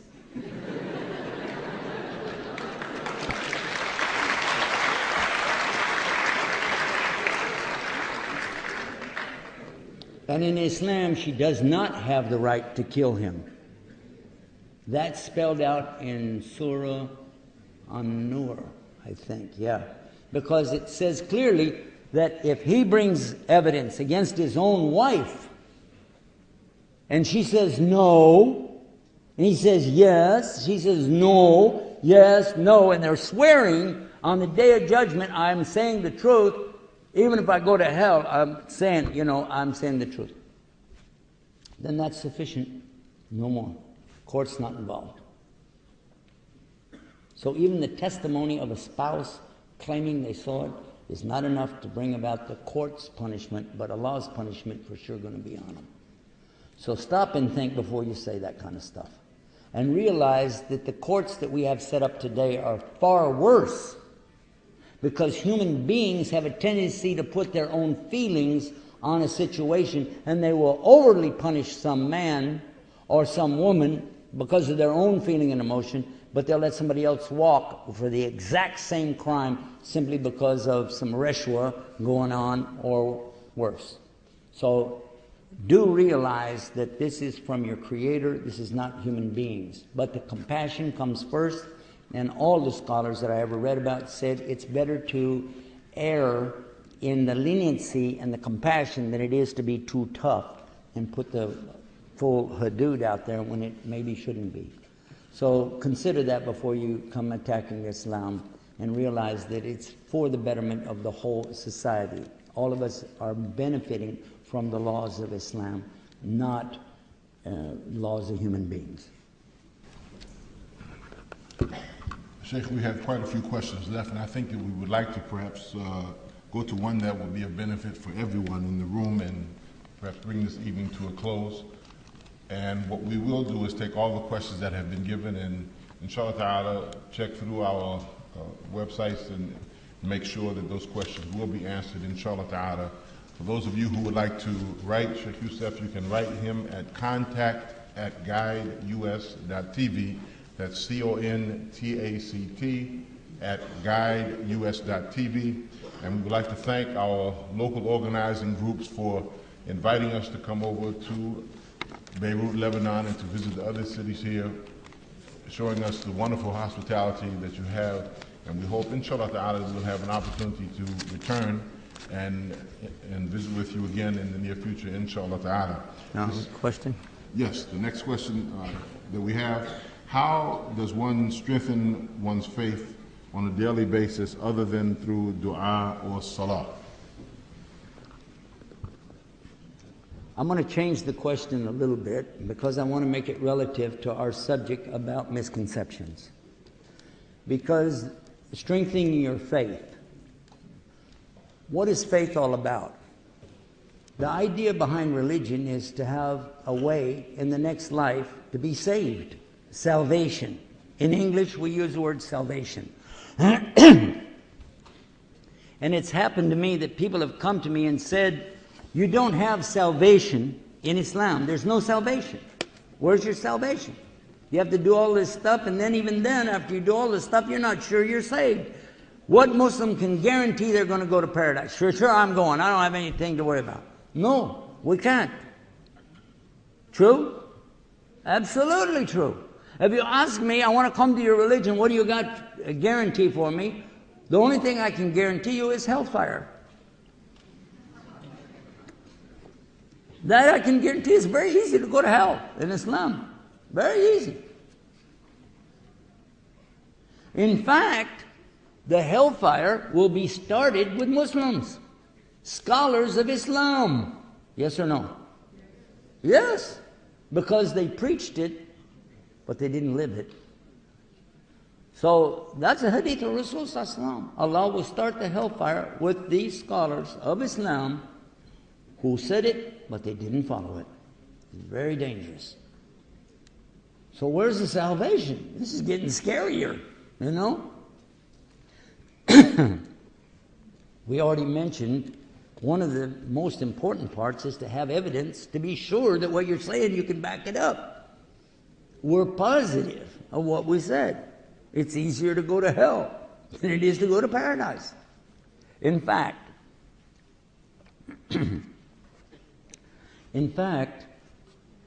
look how Allah said it in one of the smallest surahs in the Quran. أعوذ بالله من الشيطان الرجيم بسم الله الرحمن الرحيم والعصر إن الإنسان لفي خسر. Allah swore by the passage of time that the human beings are all destined for the hellfire because they're in a state of bankruptcy, khusr, on the Yawm al-Qiyamah, on the Day of Judgment. All of them. Illa, this is your salvation. This is your only salvation in Islam. إِلَّا الَّذِينَ آمَنُوا وَعَمِلُوا الصَّالِحَاتِ وَتَوَصَّوْا بِالْحَقِّ وَتَوَصَّوْا بِالصَّبْرِ. Except for those who come to the correct iman in Allah and do the deeds of righteousness and exhort each other to the haqq of La ilaha illallah and all that it teaches, and exhort each other to be patient, steadfast, persevering on that deen. Other than that, la fi khusr. That is the Quran. That is Surah Al-Asr. And it is so clear that Imam Shafi'i, rahmatullah alayhi, he said about it, that if it was all that Allah gave us, it's enough to understand the basis of our deen, our religion of Islam. It's very clear. The salvation is what? إِلَّا الَّذِينَ آمَنُوا. Believing in the Creator, turning to the Creator, going to the Creator, and not using something between you and Him.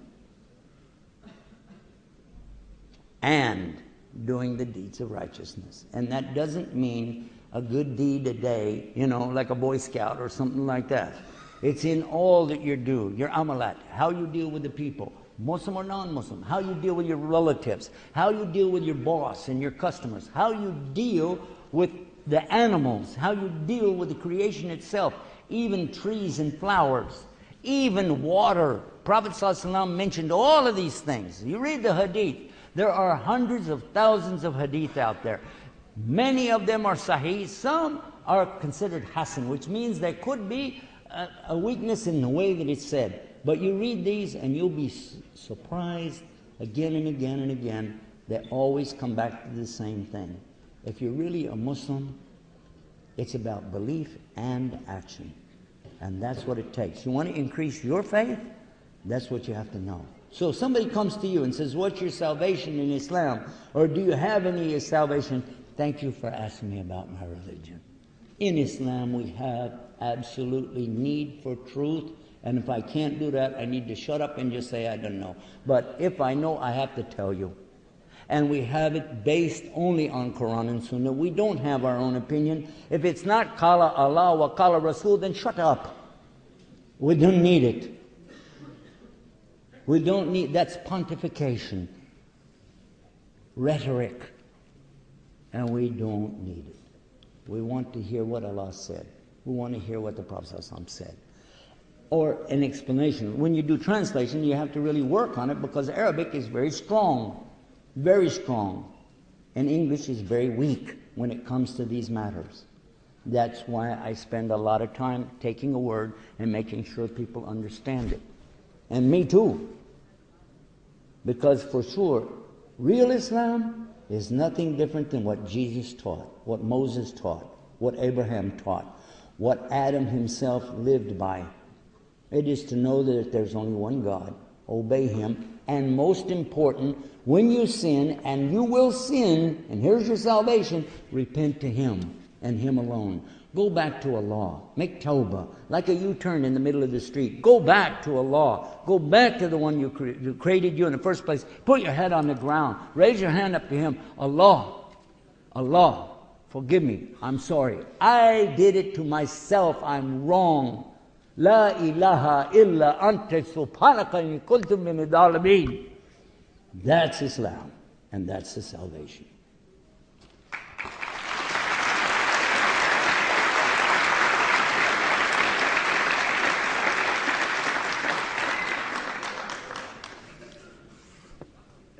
I've been reminded just now that there are some people in our audience who wanted to accept Islam tonight.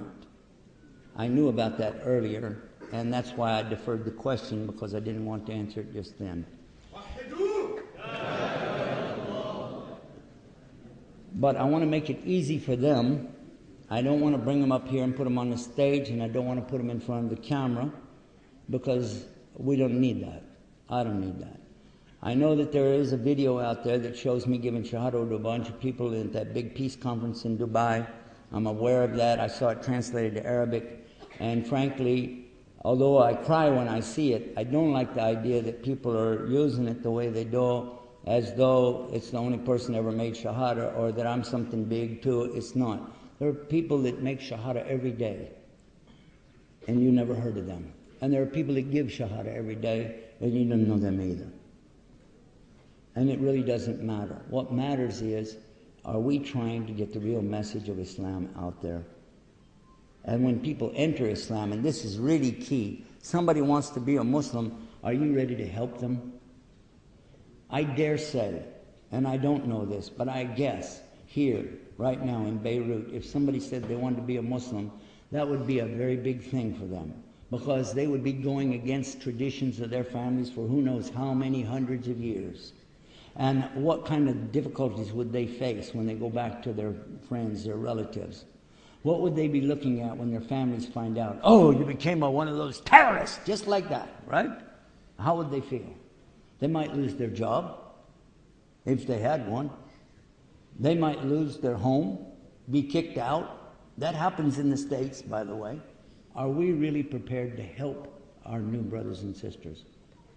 Because we find that that's the real problem. After they get in Islam, they get this bad treatment. Now we'll come back to that first question we had. Remember that one? Who remembers? It says about, I wish I would know Islam before I meet the Muslims. I'm saying, I wish everybody could meet Muslims like I met. And then they'd all want to be like you. So let's do this tonight. For anybody here who has never said Shahada out loud, Muslim or non-Muslim, but you believe there really is one God and you want to serve Him on His terms, according to the way of Muhammad, then you can simply stand up with myself and Sheikh here, and we're going to repeat our Shahada. You can join us, and that makes it real easy for the new people to join right along with us and do their Shahada. It will count for them, and it doesn't put pressure on anybody.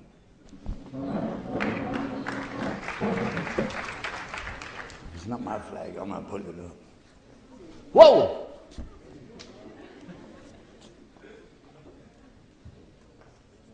The whole room is standing up? How many people are here? We only have 5 books, so it has to go to the non-Muslims. Okay, for somebody who never said Shahada before tonight, not Muslim, is coming tonight, you stay after because we got some gifts for you up here. After. Okay? It's because we got 7 books now? 8?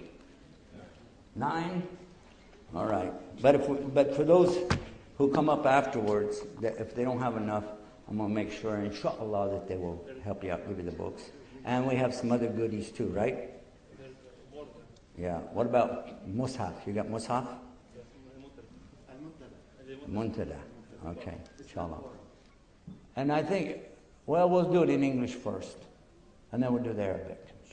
Okay? You want the English? I bear witness. I bear witness. There is none worthy of worship. There's none worthy of worship. Except Allah. Except Allah. And I bear witness. And I bear witness. That Muhammad. That Muhammad. Is the messenger of Allah. Is the messenger of Allah. Okay, now the Arabiya with Texas accent. Ashhadu an la ilaha illallah wa ashhadu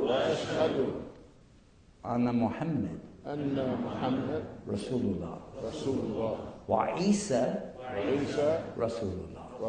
أفمن شرح الله صدره للإسلام فهو على نور من ربه فويل للقاسية قلوبهم من ذكر الله